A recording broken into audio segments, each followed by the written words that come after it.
it's well past the end of the year, but I've been distracted, preoccupied, whatever you want to say about it, with life and enjoying other things. But I thought, what the hell? I'd do a year review of, the movies I've seen this year. Now, there's going to be some movies that, I just forgot about, which, well, if I forgot about them, then they probably weren't all that worth talking about, you know? But the vast majority of these will be things I saw theatrically this year, with one or two uh, things I recall watching on streaming. Because, well, they left an imprint. They left a mark. So got a pretty long list here. So let's get at it. So start off right at the beginning of the year. I went and saw Megan. I loved that movie. It's great. Fantastic horror film. Very, just the right level of cheesy. Great effects. You know, stories maybe a little derivative. Been there, done that. But you know, I love that type of stuff. So yeah, totally up my alley. I enjoyed the hell out of it. Can't recommend it enough to anyone that likes, you know, well made, schlock like that. Excuse me. So let's move up the list. So I didn't see anything, and hadn't really watched anything from this year again until Cocaine Bear in February. Man, again, schlocky movie, but I like that type of stuff, so there you go. Um, you know, just really well made, when animals attack film. Uh, you know, a lot of fun. Good performances. Uh, just really enjoyed that one. So then Ant Man 3, Ant Man and the Wasp, Quantumania. I don't have the eye for this film that everyone else seems to have out there. You know, call me a, you know, sucker from superhero flicks or an MCU mark, whatever. I enjoyed it. You know, uh, the effects on Modoc were, yeah, maybe not the best, but I don't know. Modoc's always been kind of weird, so him having weird effects on him doesn't really freak me out. But it wasn't an amazing transcendent film, but it wasn't terrible. It wasn't the Eternals. It wasn't Thor: The Dark World. You know, you know. There's. I mean, I'm just sticking with the Marvel stuff. Obviously, there's a lot of superhero films, just superhero films that are way worse. But you know, it's the popular thing to do these days. Marvel's the biggest game in town, and now they're starting to wear out their welcome even amongst more casual moviegoers. So kick them while they're down, and I guess I kind of get that. But I digress. Moving into March, Creed 3. It's Creed, man. This time, Michael B. Jordan steps up to the plate and directs as well as stars. He did a great job. I love the story. Um, I do think it's kind of funny that I saw two movies back to back theatrically. Oddly enough, where Jonathan Majors was the villain. Not gonna get into that, but still ironic. Um, yeah, no, just another solid outing for that series. You know, good drama, good, good action scenes, and with the fights. Um, the whole, mysterious stranger from your past that causes trouble in your present. Yeah, it's been done before, but again, you know, doing a trope that's been done before isn't bad. It's not doing it well that's bad. If you do it well, then it's fine. So, moving on to the next movie. 65. This is a movie that went on a lot of people's radar.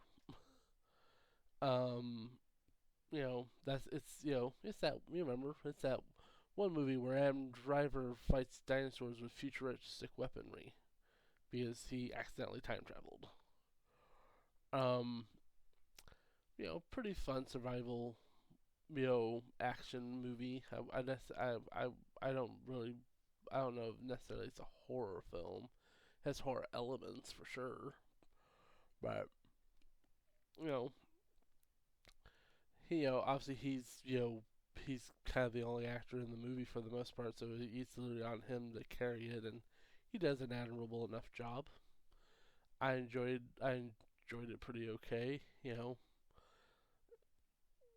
I wouldn't say run out and go see it, but you know, if you're curious, yeah, check it out. Next, scroll it up. Shazam 2: Fury of the Gods. Eh, it was fine. You know, you're not gonna hear me say too much bad about a lot of the movies I saw this year because I try not to go see movies that I think are gonna be a bad time. I try to spend my time seeing movies that I think are worthwhile. So, just every so often get, you see something and you go, oh, that wasn't very good. Boo. It happens. Uh, I guess Shazam kind of falls into that category, but not by much. Again, I had decent enough time watching it, but am I gonna go back to it? Nah. The first Shazam was a breath of fresh air. It was really good. Zachary Levi was excellent in it. Just all around a pretty good movie. Sequel, yeah, I mean, you know, I'd say again, will you be entertained? Sure, probably, but is it gonna? It's not gonna be anybody's favorite movie. I don't think anytime soon. So yeah, just it exists. It's a movie. uh, on the opposite end of the spectrum is what's next. Dungeons and Dragons: Honor Among Thieves. What a ball of fun this one was. I thoroughly enjoyed D&D. You know, just a old school action adventure fantasy movie. Just happens to be set in the worlds of Dungeons and Dragons, so they don't have to go, oh, that's totally not a this specific D&D monster that we can't say it's that because copyright. They actually get to they can use a displacer beast, or a beholder if they want. They don't have to walk around the edges legally. But again, they don't just because it's Dungeons and Dragons, there is lore to D&D, but the whole point of D&D is to make your own stories that just happen to be in this setting, and that's what this does. It's just a really well told story that takes place in the world of D&D.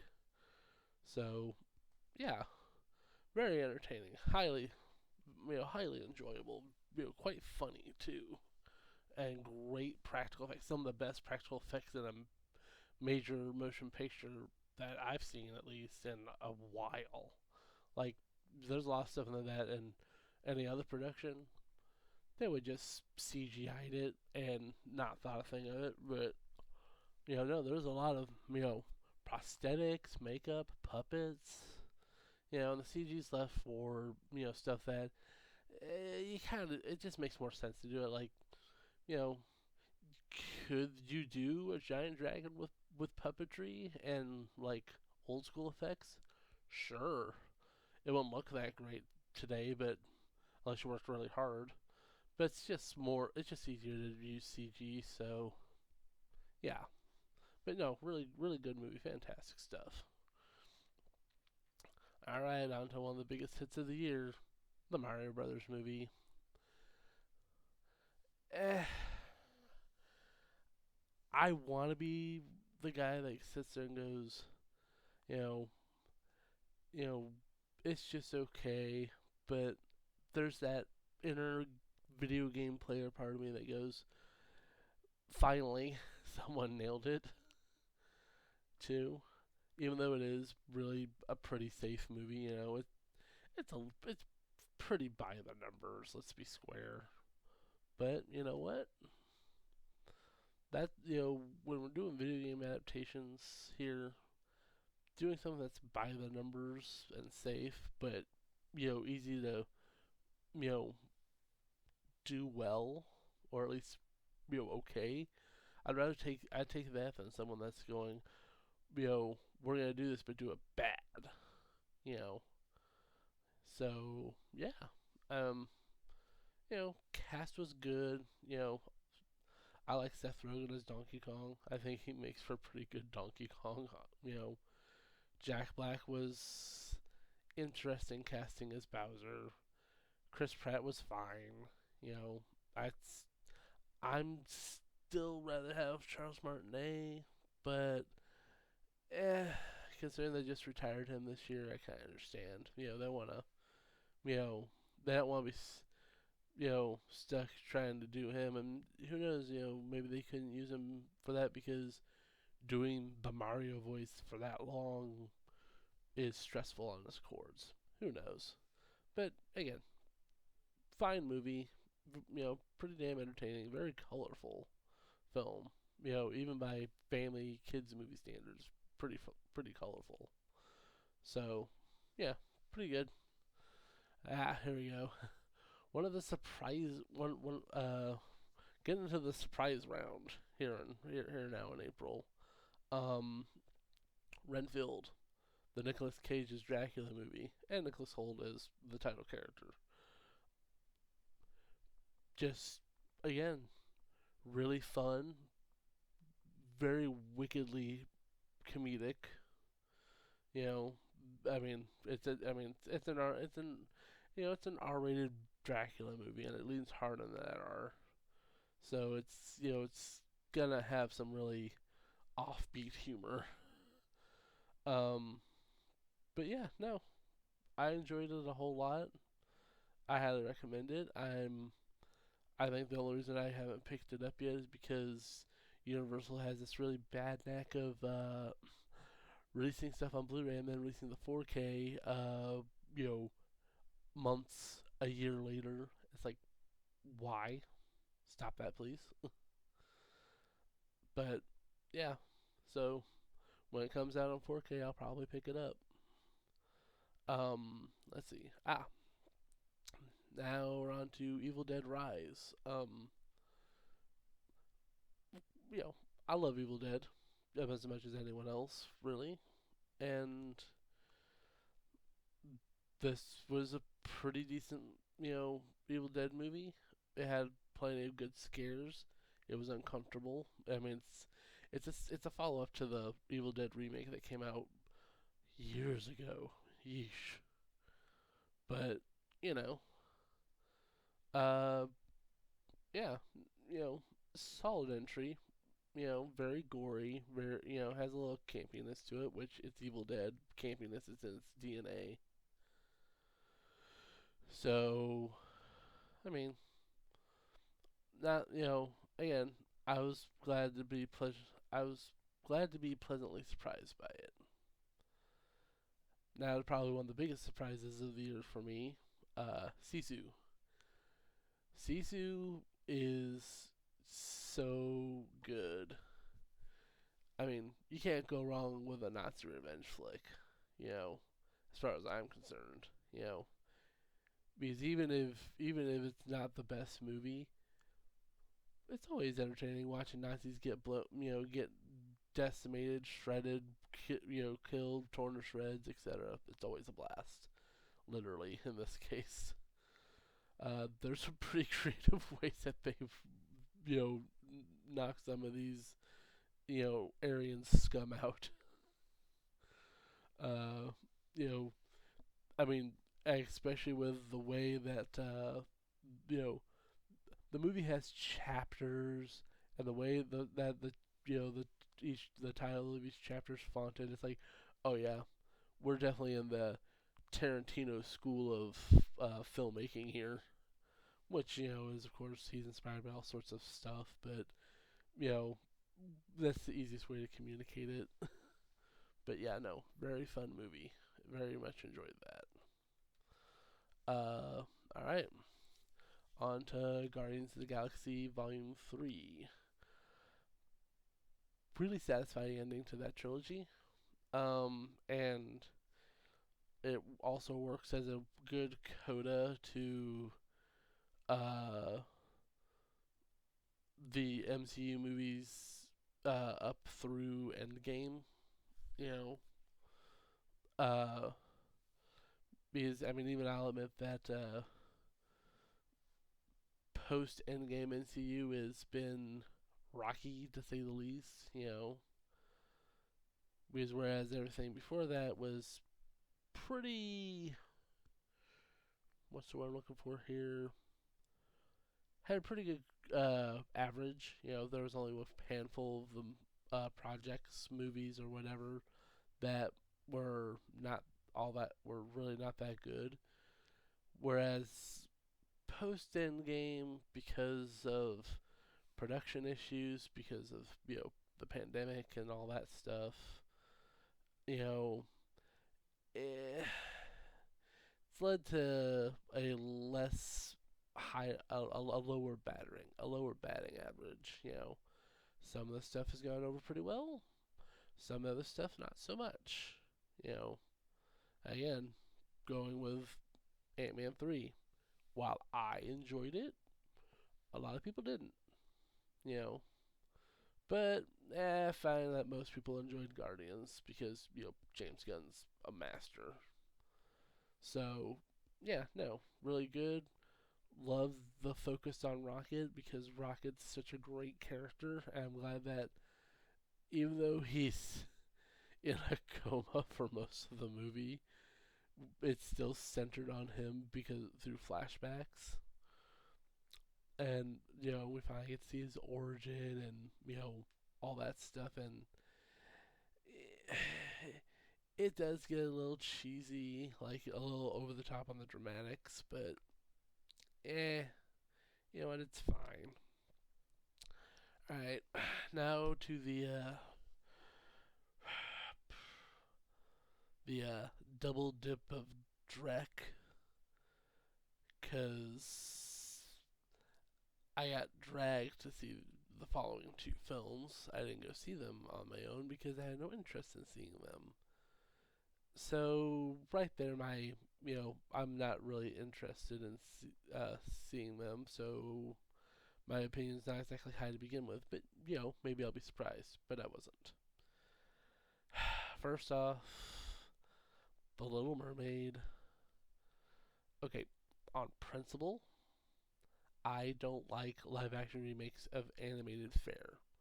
Doesn't matter if it's TV show or movies. I don't like them on principle. Because for me, as someone who loves animation, seeing them do that just feels like, how to put this? You're making it for an audience that refuses to grow the hell up and just watch cartoons. I know that sounds backwards, but that's kind of the problem. You know, you know, for that audience, At this point, I feel like it's just they have an aesthetic issue with animation. You know, they would love to enjoy, say, The Lion King, but it's too bright and colorful looking. Why can't it look more realistic, quote unquote? And then they did that, and it made $1 billion at the box office worldwide. So at this point, I'm just like, it's not that you don't like the story; it's that you don't like the way it looks. Apparently, you know, because you're not going to tell me that the music is better because it never is. I mean, I mean, subjective, but you know, okay, it rarely is, at least. But again, subjective opinion. You know, uh, just I don't get it. I really don't. Why people still flock to these things? I know why Disney specifically and other people make them because quick buck makes sense. They don't have to come up with something new. I understand all the business reasons to it. That all makes perfect sense on that front. I just go in a lot of cases. It's like, but you're not bringing anything new to the table. You bring something new to the table, but by all means, go for it, and not just you're making the live action version. You know, you got a new twist on the story, or you got a different interpretation of the characters, something. You know, but such as it is, Little Mermaid wasn't the worst thing. You know, uh, I always was it Haley Bailey, if I recall correctly? She's fine as Ariel. She's a good singer. She's got decent acting chops. She was good. Um, I enjoy the fact that they tried to make her and Prince Eric have more things in common, which makes their relationship make more sense. And like how they connect with each other. They both collect things, so that was appreciated. Um, they could have cast someone better than Melissa McCarthy as Ursula, but again, not awful. But again, they could have cast someone better. I don't know who off the top of my head, but you know, mm, but yeah, just I hope this trend stops soon, really, really, really soon, because I'm over it. I've been over it for a long time. So please stop. Now onto a specific franchise that I'm sick to death of, and I need. It's like, please stop making these. Fast 10. Again, not a fan. I've seen some of them that were good. Fast Five's amazing. It's a great heist flick. Um, some of the ones that came after that I watched. And I was like, these are pretty alright action films. But like a lot of action franchises these days, like Mission Impossible, is a good example too. I've never been able to connect with the characters, so I'll. That's why I don't go see them, because I'm not sitting going like another rousing adventure with Dominic Turturro and the gang. I mean, I know Dominic because he's the main character, but don't ask me who the names of like almost any of the other characters are outside of Hobbs and Shaw, because they got their own spinoff. But I, I don't have any connection with them, so my interest in seeing more adventures with them is non-existent, basically.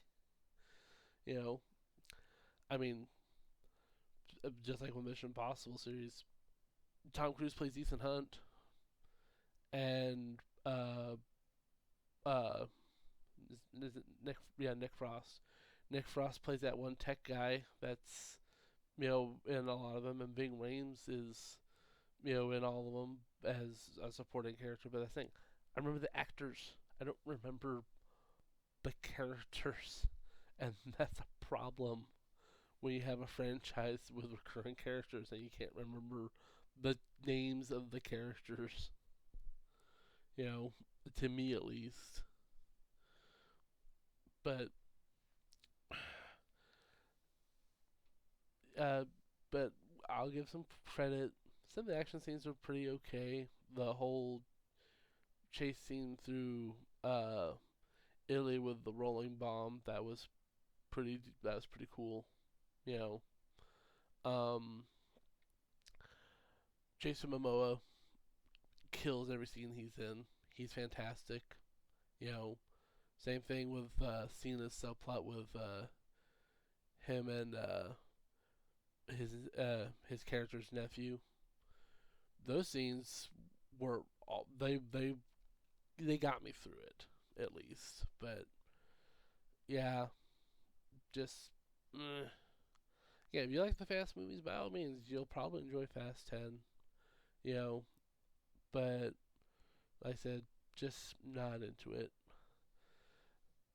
Now, moving on to a franchise that a lot of people are tuned out of, but I still enjoy it. So it's the reverse we're going in here with the latest Transformers movies, Rise of the Beasts. Okay, I'm gonna get to the downside first on this one. Um, Beast Wars was my Transformers series growing up. That's how I got into Transformers. Not that I'm a giant Transformers fan, but I like Transformers. Um, so it was really disappointing to see this movie not do a whole lot with these characters, with the characters that they brought in from Beast Wars. That was pretty disappointing. Not gonna lie. And you know, but other than that, it's more of the same. Which maybe if you don't like these movies, then why are you even watching Transformers to begin with? Like I said, the last two movies I just talked about, I got dragged to see those. So, I didn't have a choice. If I had, I wouldn't have. So that's one thing. But if you got a choice, I mean, why would you go see something you don't want to see? You don't care about. So I mean, it's another MacGuffin hunt. You know, uh, but for what it is, the effects are good. The effects have always been good on on Transformers. Can't think of any films that you can look at and go.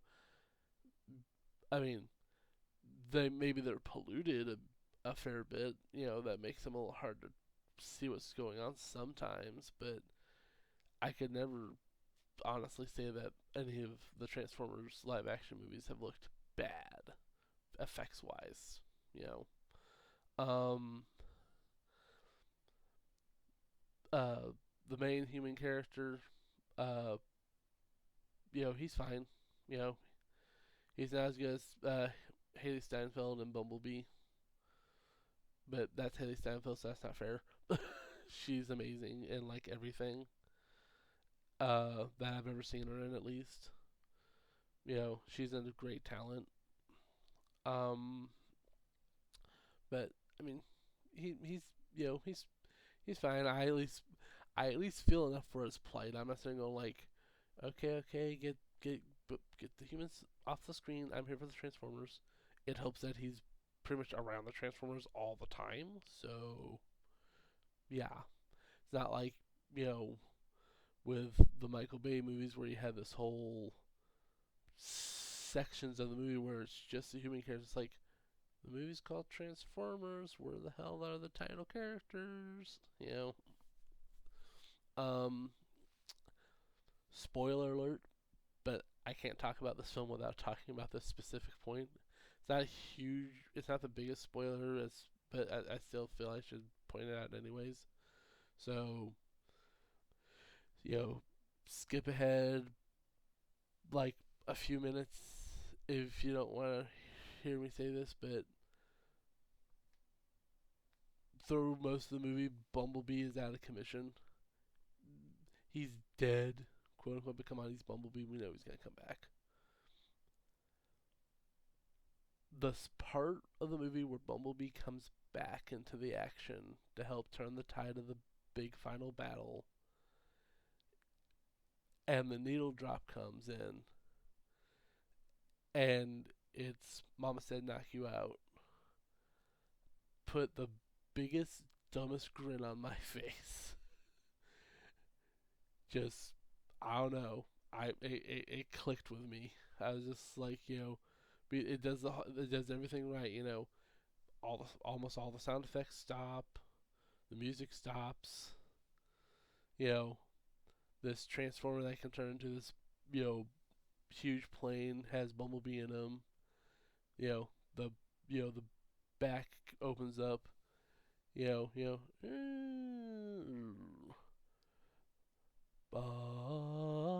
It's like, yeah, I don't know. It got me. I was I clicked with the movie. I was a kid for a few for a minute or two there. It was like, yeah, Bumblebee's back and he's gonna kick some ass. You know, you know, it just again clicked. Loved it. Uh,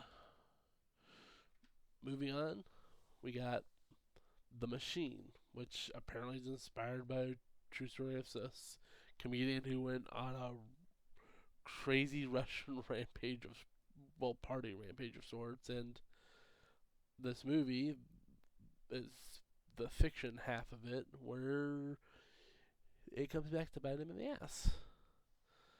Um, Fairly funny, not super hilarious, considering it's supposed to be a comedy, but it's an action comedy, so if it's not amazingly funny, I'm not gonna rag on it too much.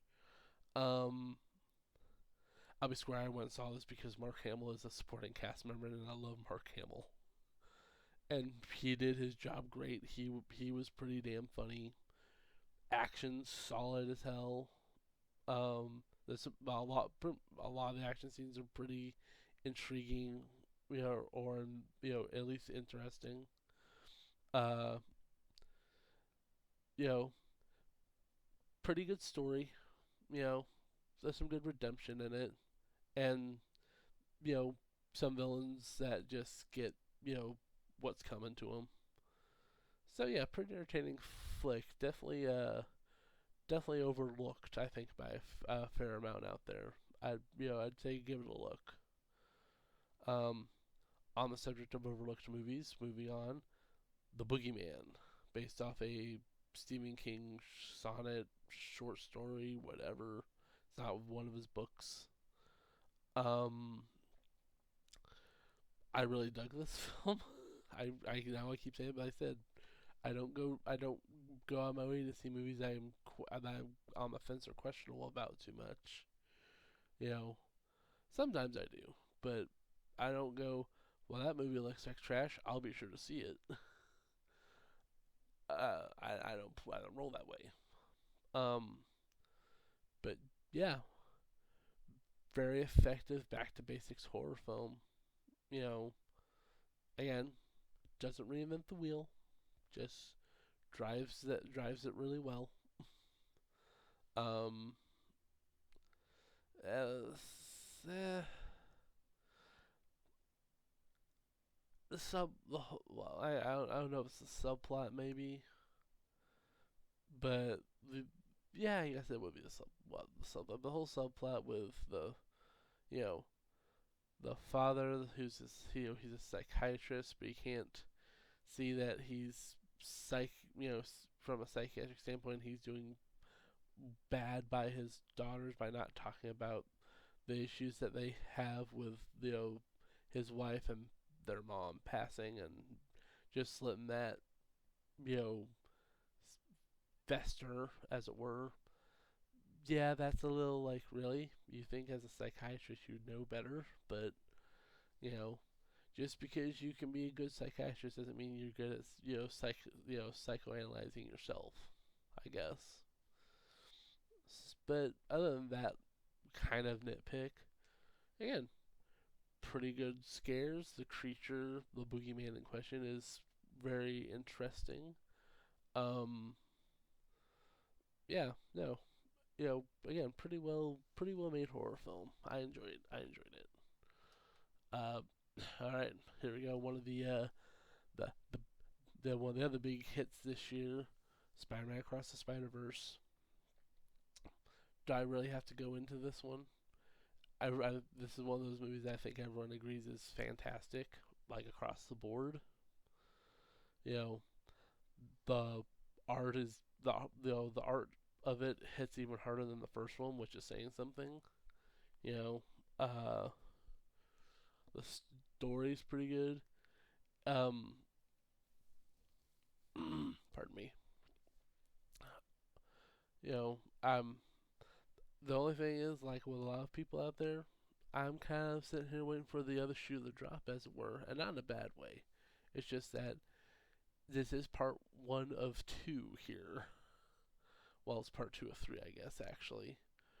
But we're waiting for Beyond the Spider Verse to come out and see how the story ends and see how the plot, resolves itself. And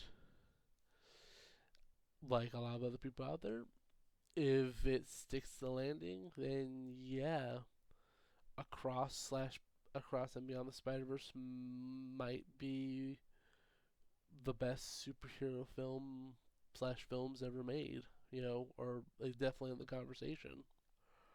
As it is right now, just on its own, it's still pretty damn good. You know, I still very much recommend it. It's got a lot of high energy to it. It looks fantastic. You know, just yeah. I mean, it's a sequel to Into the Spider Verse. It's more of the same, but you know, without any of the degradation. So it's still that same high quality. Just great stuff.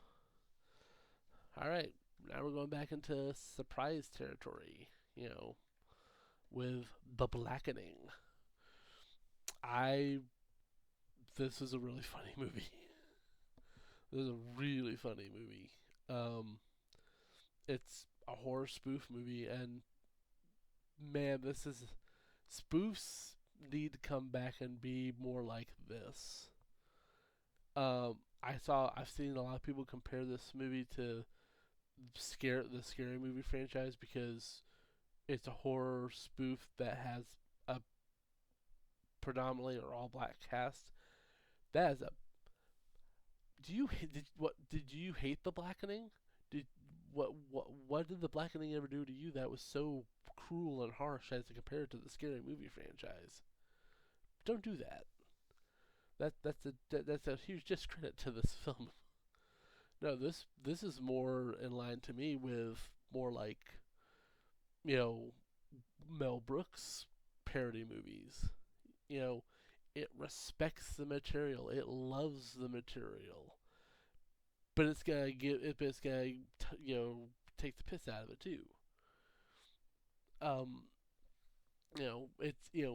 it's a it's a solid horror movie first. It just happens to poke fun at horror movies while it's doing it, and it's better for it. I I again under a lot of people's radar. I think a lot of people should go check it out when they get the chance. Um, so yeah, no, pretty damn entertaining. Okay, because I'm keeping this chronological, pardon the sniffing. I'm trying to keep this chronological. Gonna take a little detour into streaming here because this is one of the few streaming movies I not only watched this year but actually like remember well and was you know again stuck with me. Um, and considering what's next on my theatrical list, it's kind of funny I decided to drop it here. But want to talk about Nimona? Nimona is a miracle movie.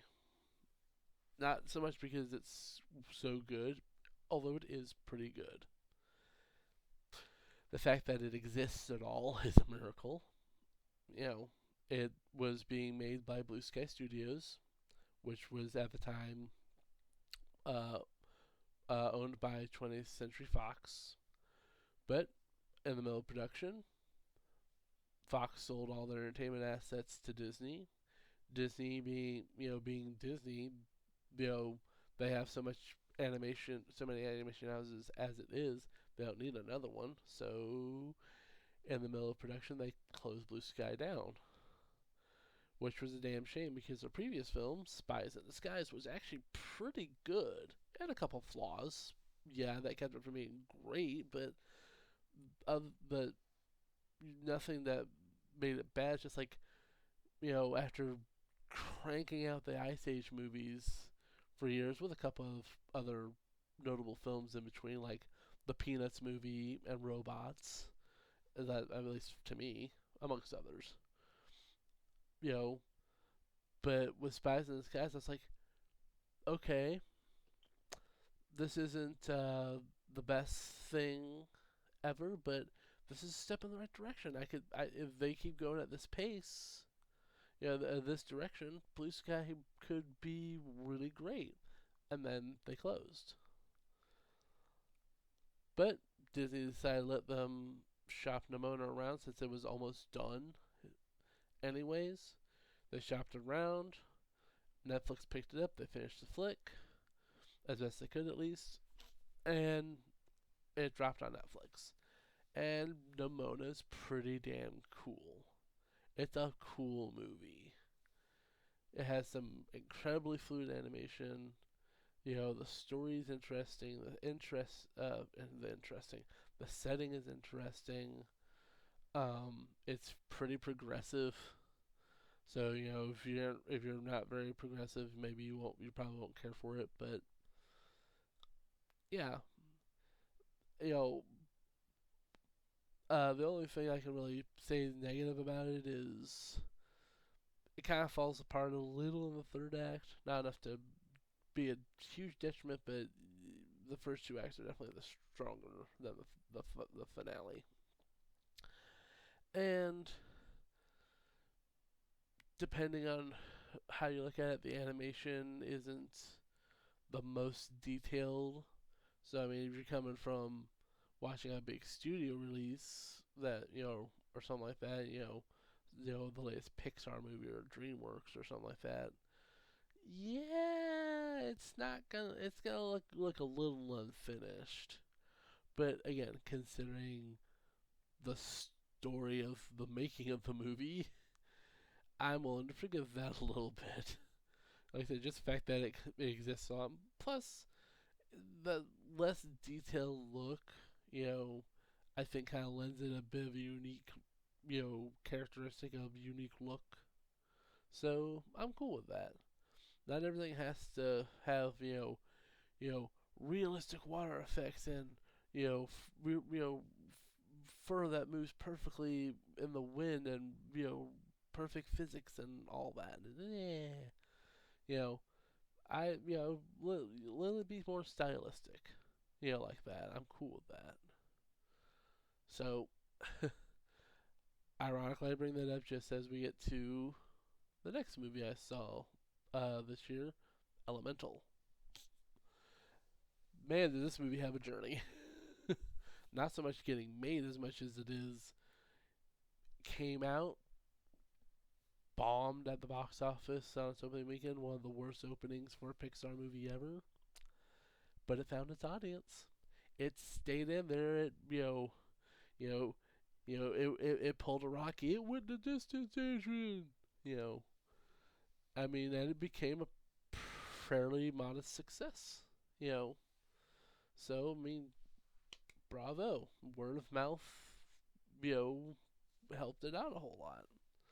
And it's again pretty good, pretty solid flick.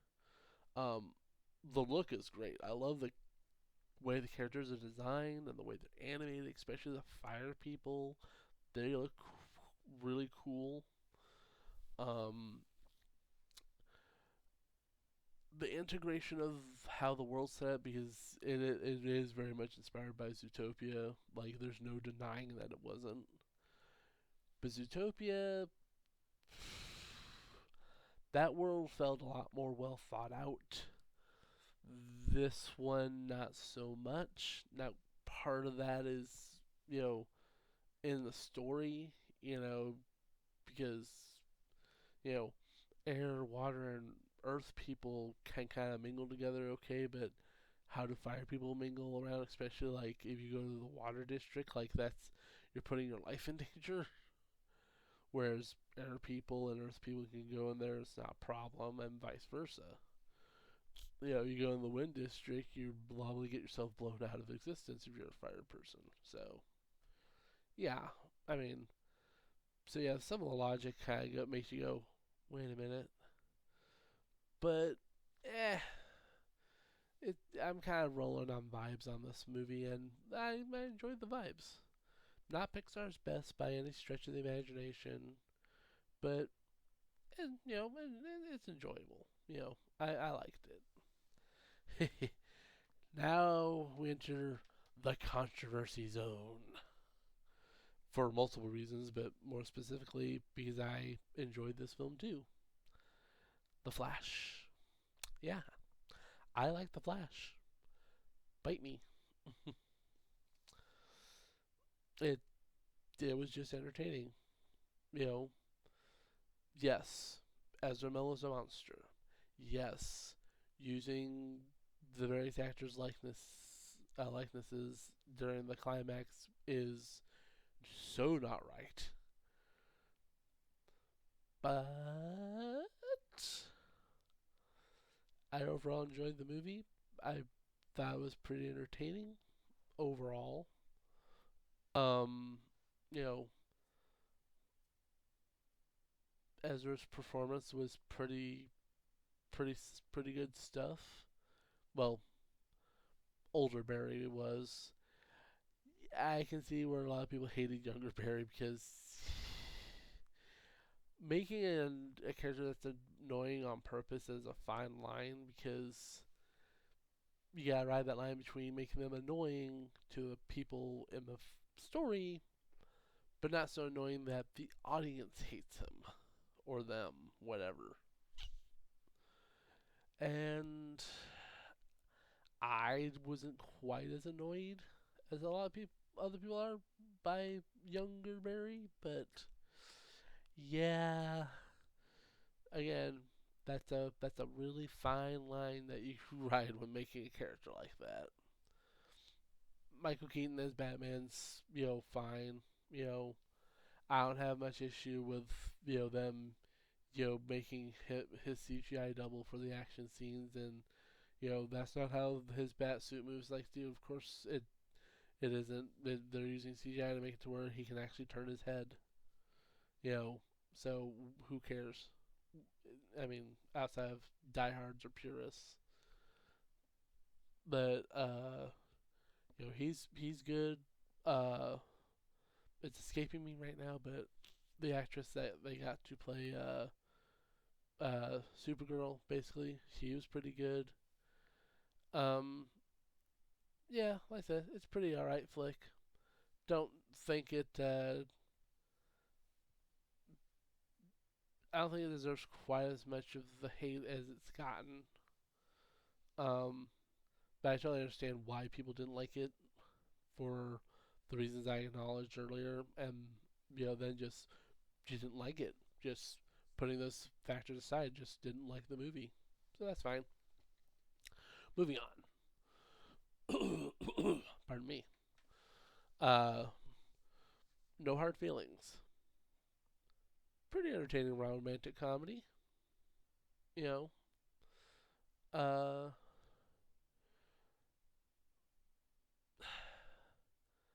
I don't really have a whole lot of to say about this one. Really, it was just solid. Nothing too extraordinary. So, I mean, I didn't hate it really. There's nothing I can sit there and go, man, that sucked, or I don't like that. But there's nothing really amazing about it either, you know. But I mean, I watched it. I had some good laughs. I had a good time. So, you're chilling at home, need to trying to find something they haven't seen before that's entertaining. Maybe give it a shot. Maybe you'll like it better than I did. But as is, just it's it's an okay movie. C plus, B minus. Now on to the doubleheader. You know, two of the biggest movies of the year, and they came out the same day. Barbie and Oppenheimer. So we'll start with Barbie first. I really enjoyed this movie.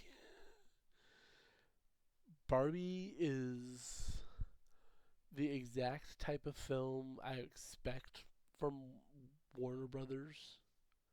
You know, it's weird, it's strange, it's out of its mind in some places. It goes out of its it just goes out of its way to be different. You know, it doesn't look like anything you've ever seen before. It doesn't feel like anything you've ever seen before. You know, you know, for a studio that's made a it's whose whole identity is kind of been, they're the home for the renegades of filmmaking, the mavericks, the freaks, you know the weirdos, you know a lot of the times, Barbie fits right in with all that, fits right in with, all those types of, all those classic, Warner Brothers movies. But yeah, I mean, w- the production design is top notch. Absolutely one of the highlights of the film. Uh, the whole cast is fantastic from top to bottom. You know, maybe Will Ferrell's phoning it in a little bit, but he's not really in the movie that much. So yeah, fine. Uh, yeah, no. There's a reason. There's a huge reason. It's the biggest hit of the year. It's a fantastic flick. I can't recommend it enough. You know, just great flick. On the other hand, Oppenheimer, didn't love it. Didn't hate it. Didn't love it. This is a situation where the vast majority of people that saw it seemed to come down with digging it pretty good. Praising it to, you know, you know, all over. Eh, I I couldn't really get into it as much. You know, I didn't think some of the acting really. I didn't think the acting was all that great. It was again not terrible, but not as praiseworthy as some people have made it out to be. You know, uh, you know, it it was okay. It was an okay movie. If someone asked me if it was worth seeing, I'd say yeah, sure. If you're already interested in seeing it, go ahead and go see it because you'll probably enjoy it. Someone that was on the fence about seeing it, I'd probably still say go ahead and give it a shot. You know, maybe you'll like it, but it's not a film that I would try to convince somebody to watch if they were like, I don't know, man, doesn't look that good to me. I'm like, trust your gut, then. You're probably not gonna have a good time. Skip it, you know. So yeah, meh, meh on Oppenheimer. Moving on. Here we go. This is more my speed. Teenage Mutant Ninja Turtles: Mutant Mayhem. Love the look of this film. Love that it's obviously taken influence from across the Spider or not across into the Spider Verse. Like a lot of animation. Well, the entire I think almost the entirety of theatrical animation has done that. Um, but it's still got its own vibe going on. Like some of the lighting, the way they do lighting in this film, kind of intrigues me. Not because the lighting on the characters themselves is super different. It's more the way they animate light itself. Because the whole movie looks like it was sketched, even though it's computer animated. And I don't know, it's just a really interesting looking movie. Just yeah. Um, I'm a giant Turtles fan, have been my whole life because I'm from that generation. I was raised on Turtles. I've watched pretty much all the various incarnations over the years. Pretty much the only version of the Turtles I'm not super into is the original comics they're based off of. You know, and Next Mutation, we don't talk about Next Mutation. But still, this version, it's different. It's a different vibe from previous versions of Turtles. I'm digging it. Um, Jackie Chan as Splinter is great. Not so much because he's great necessarily. He's doing a more than serviceable job. It's more the fact that they wisely decided to have the one action scene he has just be a glorified homage to Jackie Chan's type of stunt work, which, like, yeah, why wouldn't you do that? So, Bafo, good stuff. Like that a lot.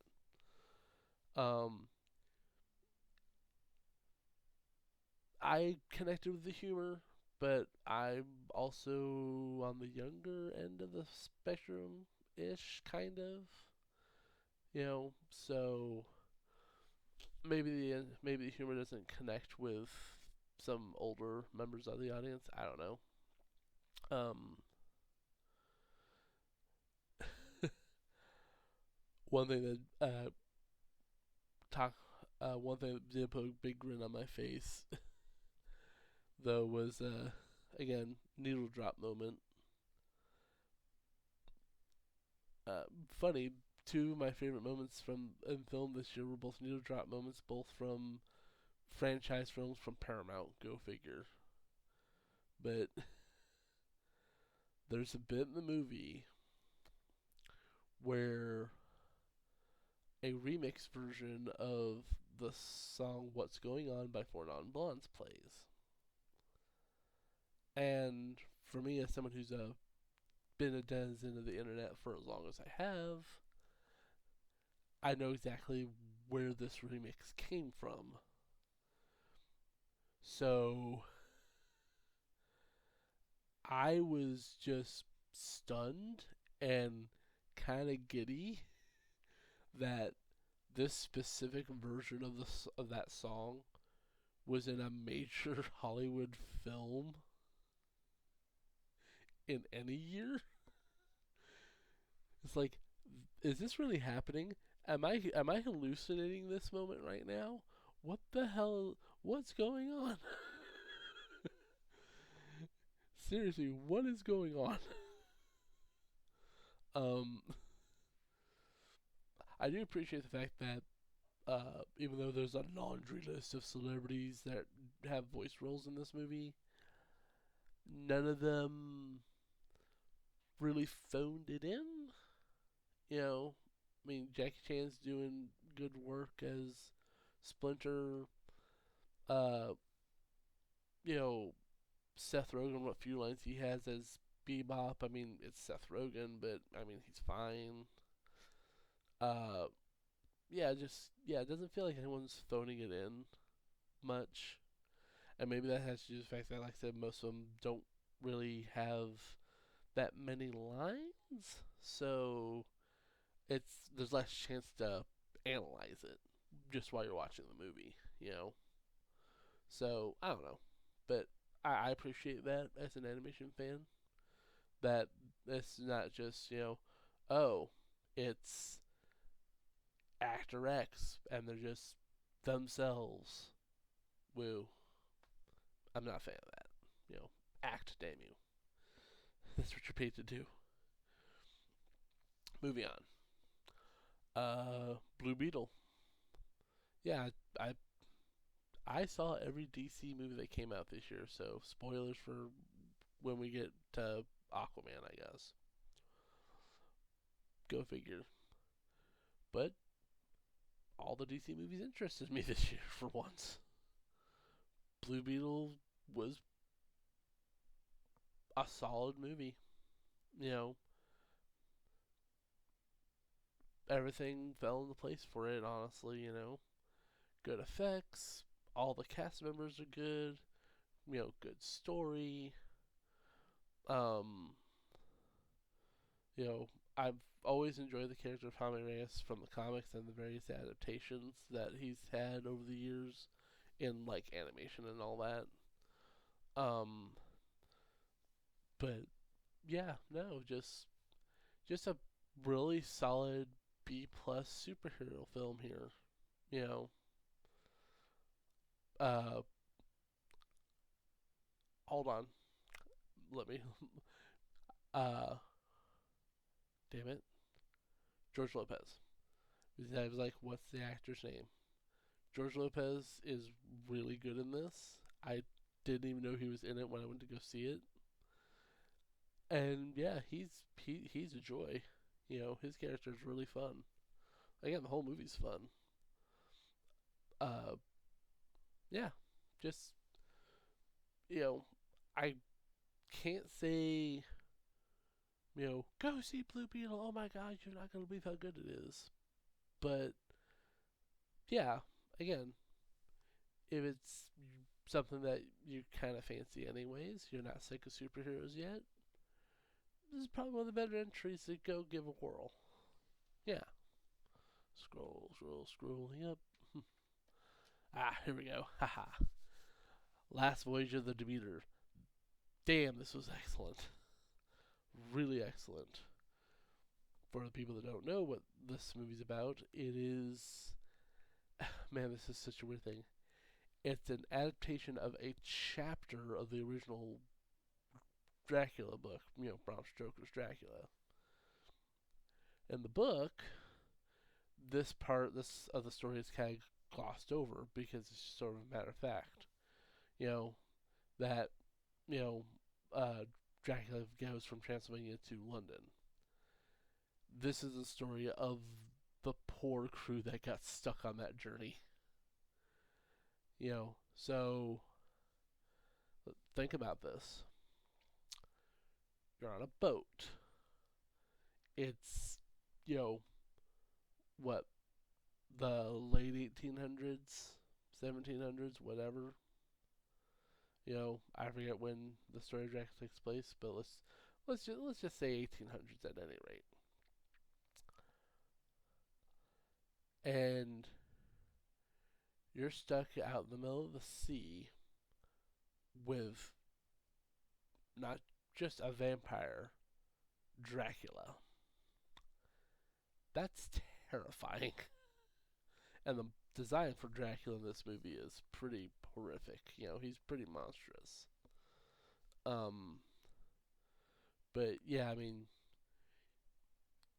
despite the fact that the movie's called The Last Voyage of the Demeter, you kind of got an idea of what's gonna happen to this poor crew just by the title. But still, it's not a question of you know it, will the crew survive. It's a question of who amongst them will survive, if any. And but still, it's really well shot. You can cut the tension with a freaking butter knife. It's a pretty wound tight film. This is a film that I will go to bat for, pun intended. Even though it's a different type of bat, because people didn't go see it, you know, and they really should check it out because it's a really really fantastic movie. Also, released by Universal, so Universal released two Dracula movies in 1 year, and yet their vibes are completely different. Go fig. So, moving on.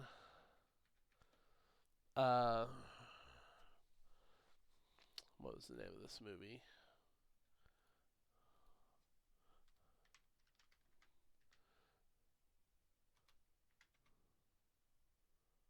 Ah, I had to look the title of this one up because I forgot what it was. Um, I once saw this as a sneak peek preview film, but it was and that's why I had to look it up. Um, it was a sneak preview for a mystery film that's getting ready to come out, but you can see it a week or two in advance. In this case, I saw Taika Waititi's latest film, Next Goal Wins, about literally the worst soccer team of all time. As in, they've never won a game in 20 years of their existence. They're that bad. You know, this was a story of how they, you know, break that. Because come on, it's a sports movie. You know, we all know how this stuff goes. You know, it's all inspirational and stuff. Um, Michael Fassbender plays their coach.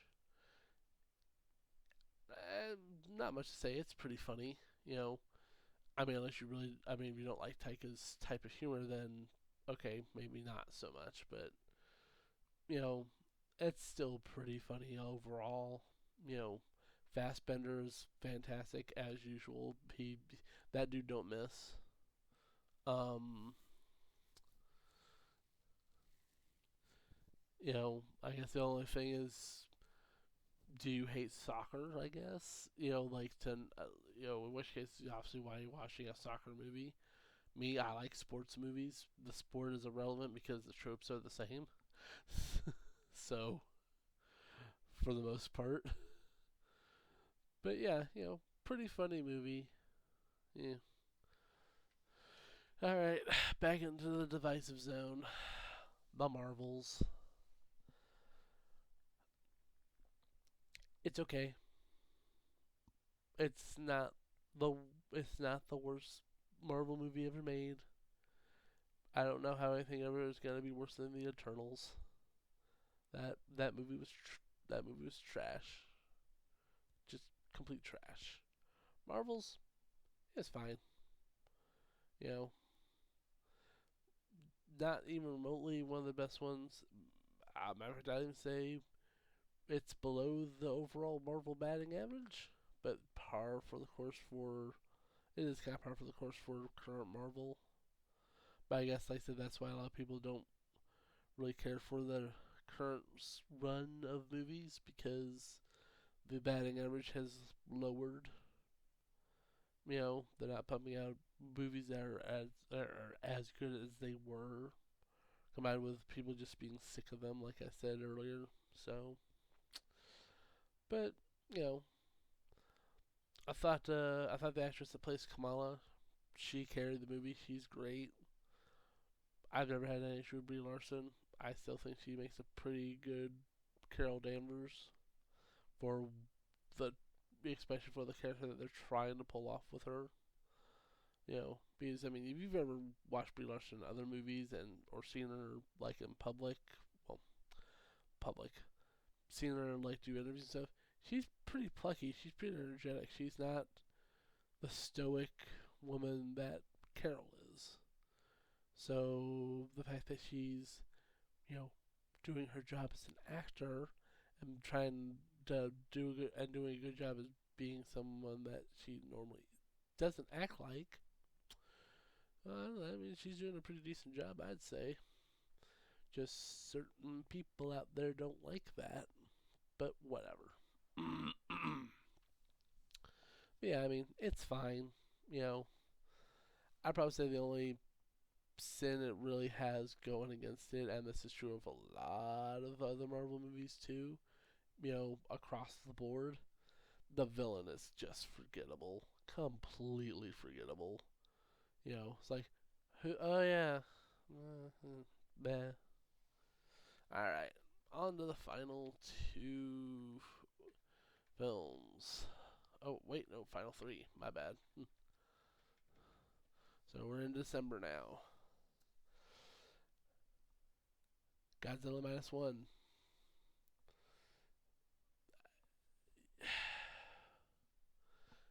I wanted to like this movie as much as everyone else seems to have enjoyed it. I really, really do, but I can't bring myself to do it. Just, I mean, it is really good. I am with everyone else in that. You know, it is a really damn good flick. You know, The story is good. You actually care about the human characters in a kaiju movie. It's amazing. You know, well, specifically Godzilla because Pacific Rim is a kaiju movie, but it's all about the human characters and they're good, but it's a little different. But yeah, the human story is actually interesting, compelling in a Godzilla movie. For the human characters, it's amazing just for that alone. And yes, the effects are also pretty crazy. What they had to do to get those effects, maybe not so much. That's pretty bad, but mm, you know that that's a different subject. But but so I mean, let's just talk about the results. Yeah, the effects are crazy good. Godzilla's I I'll I'm gonna say it. Godzilla's never looked better, and I love the MonsterVerse films, and I think he looks fantastic in most of those. You know, uh, but yeah, this is the best. You know, this is the best Zilla's ever looked. You know, he's properly terrifying. He looks fantastic. Um, just yeah, no, it's it's a great looking flick all across the board. So yeah, like I said, I'm pretty much there with everybody that's talked about that you've probably heard talk about it. It's fantastic. You should absolutely go see it if you when you get the opportunity. I'm just weirdly not as excited and overwhelmingly happy with it as other people were. But that's just me, I guess. It's weird. Alright. Down the nitty gritty now. The Boy and the Heron, the new Miyazaki flick with Ghibli. Not Miyazaki's best work. I'm just gonna get right down to it right now. Not his best work in my opinion. Is it still good? Well, yeah. Miyazaki doesn't miss.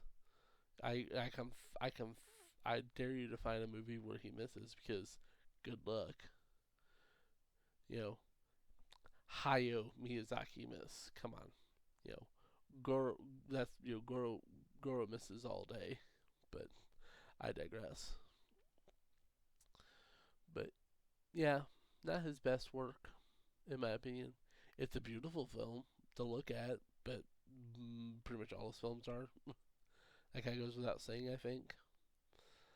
But I'm in the camp where I didn't really care for the dream logic. You know, I could follow it fine enough. I didn't have an issue following it, but eh, it could have it could have benefited from being a bit more straightforward, in my opinion. But that's me. You um, I saw the English language version, so what you've heard is true. Robert Pattinson's crazy in it. It's such a different performance for him compared to what I think a lot of people know him for. Even nowadays, that he's not just Edward from Twilight. I think most people know that at this point. He is an accomplished actor in his own right.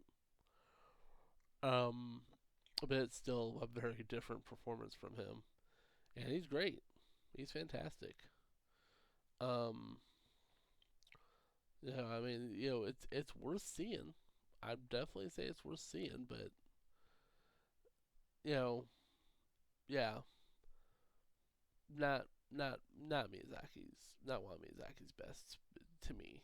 You know, and the final movie I saw from 2023, that came out in 2023, anyways. Aquaman 2, Aquaman: The Lost Kingdom. It's a sequel to Aquaman. It's still got the same goofy, adventurous vibe that the first film had. That ain't changed. You know, Uh, Momoa is still the biggest himbo ever in this. Um, yeah, it's just